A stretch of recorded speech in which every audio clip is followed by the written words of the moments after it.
अस्सलामुअलैकुम जमात हफ्तुम से रियाजी के ब्रिज कोर्स के 41वें दिन में आप तमाम का खैर मकदम है। आप तमाम को मैं वेलकम कहता हूँ। 41वें दिन में हमें हिंदसी अमल के ताल्लुक से मालूमात हासिल करना है, जिसमें हम बात करेंगे एक लाइन पर सीधे लकीर खींचना। असल में यह है एक ख़त पर उमूदी कता ख़त खींचना, लेकिन इस तरह से वो ट्रांसलेट हो गया है। इस बात को आपको ध्यान में रखना है। जैसे यहाँ पर जब उमूद बनाया गया है, ख़त एल पर ख़त एन जो है वो उमूद है, सीधी लकीर बनाई गई है, ठीक है। और उसको लिखने के लिए हम इस तरह से लिखते हैं कि ख़त एल, इस पर ये उमूद है ख़त एन, लेकिन थोड़ा सा ये मिस मैच हो गया है। हमको लिखते वक्त ख़त एन को लेफ्ट में लिखना है, फिर इसके बाद उमूद की इस तरह की ये उल्टा टी जिसे आप लोग कह सकते हैं वो अलामत बनाना है, ठीक है। ये उल्टा टी जिसको हम लोग मैथ्स की ज़बान में, ज्योमेट्री की ज़बान में उमूद रीड करते हैं, ठीक है। और उसके बाद आपको जो ख़त एल है उसको राइट साइड में लिखते आना चाहिए।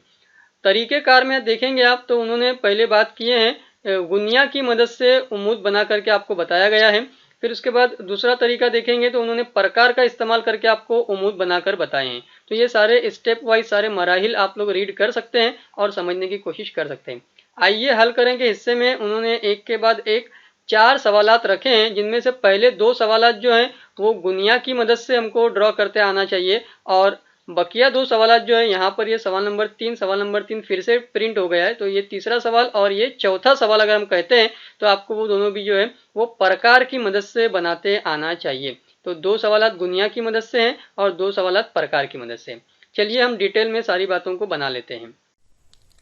पहला सवाल आपको देखने मिलेगा, खत PQ पर एक नुक्ता D लीजिए और गुनिया की मदद से नुक्ता D पर खत पर उमूद खींचिए। तो यहाँ आपके सामने मैंने ये खत PQ बनाया है। दोनों तरफ, दोनों साइड में आपका एरो मार्क रहेगा, इस बात का आपको ख्याल रखना है। एक तरफ आप नाम लिखेंगे P, दूसरी तरफ नाम रहेगा आपका Q। इस खत PQ पर हमें नुक्ता D लेना है, तो यहाँ पर एक नुक्ता लिया गया है, नुक्ता D।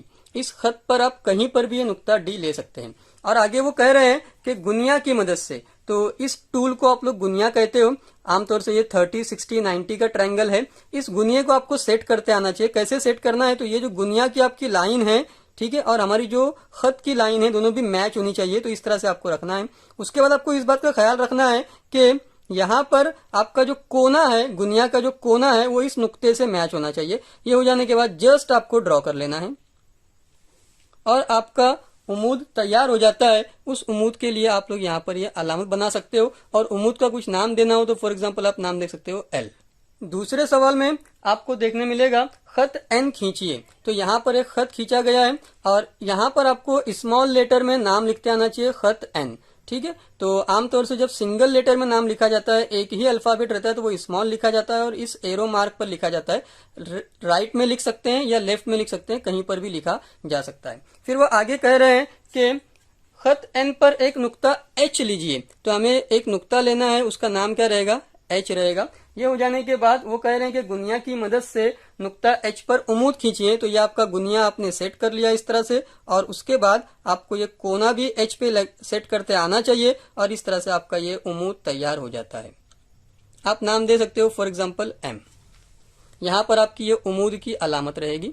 तीसरा सवाल है जिसमें वो कह रहे हैं खत EF खींचिए, प्रकार की मदद से नुक्ता C पर खत EF पर उमूद खींचिए। तो ये खत EF लिया गया है यहाँ पर, और उस पर आपको कोई नुक्ता लेना है जिसका नाम दिया गया है नुक्ता C। तो यहाँ पर ये नुक्ता C लिया गया है। अब वो कह रहे हैं कि प्रकार की मदद से उमूद खींचिए। तो ये प्रकार है आपका, प्रकार की नोक आपको ले करके नुक्ता C पर रखना है। नुक्ता C पर रखने के बाद आपको एक ब्रैकेट लेफ्ट साइड में लगाना है और दूसरा ब्रैकेट आपको राइट साइड में लगाना है।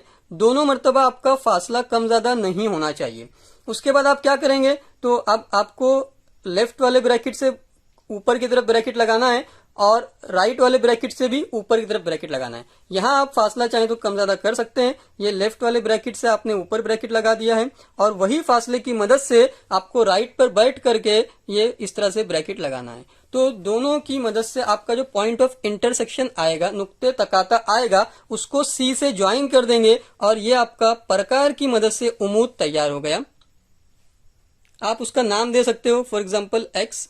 आखिरी सवाल में वो बात कर रहे हैं खत टी खींचिए। तो यहाँ पर ये खत खींचा गया है और इस एरो मार्क पे हम लिख सकते हैं खत टी। उस पर वो कह रहे हैं कि एक नुक्ता W लीजिए। तो यहाँ पर हम कहीं पर एक नुक्ता ले सकते हैं जिसका नाम रहेगा W। नुक्ता W लेने के बाद वो कह रहे हैं कि प्रकार की मदद से नुक्ता W से खत T पर उमूद खींचिए। तो हमें प्रकार का इस्तेमाल करना है। प्रकार की नोक लेकर के हम उस W पर रखेंगे और इस तरह से लेफ्ट में ब्रैकेट लगाएंगे और फिर उसके बाद हम राइट में ब्रैकेट लगाएंगे। फासला कम ज्यादा नहीं होना चाहिए। फिर उसके बाद हम यहाँ पर लेफ्ट वाले से ऊपर ब्रैकेट लगाने वाले हैं और राइट वाले से ऊपर की तरफ ब्रैकेट लगाने वाले हैं। इस मर्तबा हम चाहे तो फासला मुनासिब ले सकते हैं। यहाँ आपको लेफ्ट वाले से ब्रैकेट लगाते वक्त आपका जो फासला है वो W से ज्यादा होना चाहिए। इस बात को आप लोग जहन में रखें। तो इस तरह से ये ब्रैकेट आपका ऊपर लग जाएगा और लेफ्ट में बैठने के बाद राइट में बैठेंगे और इस तरह से ये आपकी नोक रहेगी। नोक रखने के बाद इस तरह से आपका ये दूसरा पॉइंट लगेगा और पॉइंट ऑफ इंटरसेक्शन आने के बाद हम उस पॉइंट ऑफ इंटरसेक्शन को, नुक्ते तकाता को W से ज्वाइन कर देंगे और ये लीजिए आपका उमूद प्रकार की मदद से तैयार हो गया है, जिसका मैंने नाम दिया है Y। तो इस तरह हमने गुनिया की मदद से 2 सवालात उमूद के बनाए और प्रकार की मदद से 2 उमूद बनाए। मुझे उम्मीद है कि आपको खत पर कोई नुक्ता लेकर उमूद खींचते आएगा। ये सारी बात आपको समझ में आ गई होगी। आखिर में मैं आप तमाम का शुक्रिया अदा करता हूँ। शुक्रिया। अल्लाह हाफिज़।